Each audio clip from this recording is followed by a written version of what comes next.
బెదురుపాకపీఠం విజయదుర్గాదేవి దగ్గరికి వచ్చి నమ్ముకున్న వ్యక్తులకి ఏ రకమైన కష్టం రాకుండా కాపాడతారు.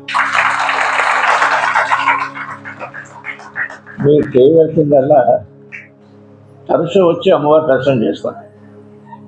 ఇచ్చేదంటే ఈ వేళ చూడండి అమ్మవారు అలా ఉంది, ఎంత కళగా ఉందో చూశారు కదా, కళకళకలాడుతూ ఉంది అమ్మవారు. చేత అమ్మవారి దర్శనం చేసుకొని మీరు వెళ్తే నమ్మకమైన నిజ భక్త బృందానికి ఈ సంవత్సరం ఈ యాక్సిడెంట్ కూడా అవ్వకుండా కాపాడతాం. మీరు చేయవలసిందల్లా తరచూ వచ్చి అమ్మవారి పూజలు చేసుకోండి. మీరు ఏది ఎలాగున్నా జనన మరణాలు భగవన్ నిర్ణయం. జనన మరణాల మధ్యన ఉండేదే కాలం. ఈ కాలచక్రం పుట్టిన తర్వాత తిరిగి మరణించే వరకు మధ్యలో ఉండే కాలమే కాలచక్రం. ఇది ఎంత దౌర్భాగ్యం, మంచి ఉంటుంది, చెడు ఉంటుంది. వేళాకోళానికి కూడా ఈ సంవత్సరం భార్యాభర్తలు కానీ తండ్రి కొడుకులు కానీ కొంచెం పరుషమైన మాట వాళ్ళ కొడుకు చచ్చిపోతారు. ఎంత ముభావంగా ఉంటే ఈ రోజులు అంత బాగుంటాయి.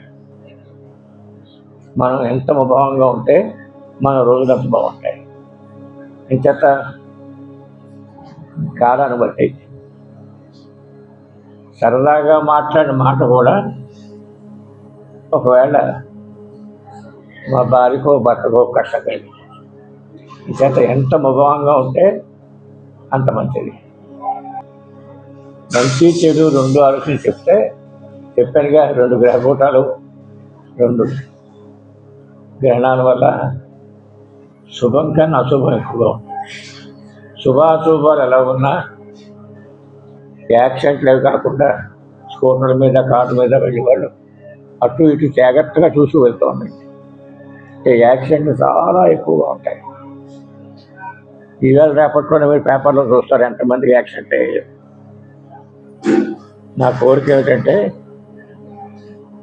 బెదురుపాక అమ్మవారిని నమ్ముకున్న వాళ్ళకి ఏ యాక్సిడెంట్లు అవ్వకూడదు, ఏ కష్టాలు రాకూడదు నా అభిప్రాయం. అలాగే మీరు తరచు వచ్చి అమ్మవారి పూజ చేసుకెళ్తే ఉద్యోగస్తులు ఆదివారం రండి, మిగతా వాళ్ళు మంగళవారం శుక్రవారం రండి, తప్పకుండా రండి. అలా వచ్చి వెళ్తే 6 మాసాల్లో మిగతా ప్రపంచానికి మీకు ఎంత తేడా ఉందో మీకే తెలుసు. నేను చెప్పేది కాదు, మీకే తెలుస్తుంది. మీకే ఆ ఫలితం తెలుస్తుంది. ధనం ఉంటుంది, సద్వినియోగం చేసుకోవడానికి అవకాశం ఉండదు. ఈ ధనం ఎక్కువగా ఉండడం వల్ల కొడుకులు తండ్రిని చంపించే రోజు కూడా వచ్చేస్తుంది ఈ ధనం కోసం. అలాగే భార్యలు కూడా మన ప్రాంతం కాదు కొన్ని చోట్ల వ్యాపారం చూశారు, భర్తను చంపేస్తారు. అటువంటి దౌర్భాగ్య సంవత్సరంలో మనం అడిగాం. ఏదైనా ఒకటే హామీ ఇస్తున్నా మీకు, నమ్మక నిజ భక్త బృందానికి ఏ సంవత్సరాలు ఎలా ఉన్నా, ఏ గ్రహాలు ఎలా ఉన్నా వారికి కించిత్ కష్టం కూడా రాకుండా చూడడానికే నేను ఉన్నాను. తప్పకుండా చూస్తాను, తప్పకుండా చూస్తాను. అటువంటి వారిని నీ నా భేదం కాకుండా నమ్మకమైన నిజ భక్త బృందానికి ఎట్టి పరిస్థితుల్లోనూ కష్టాలు రాకుండా చూస్తాను.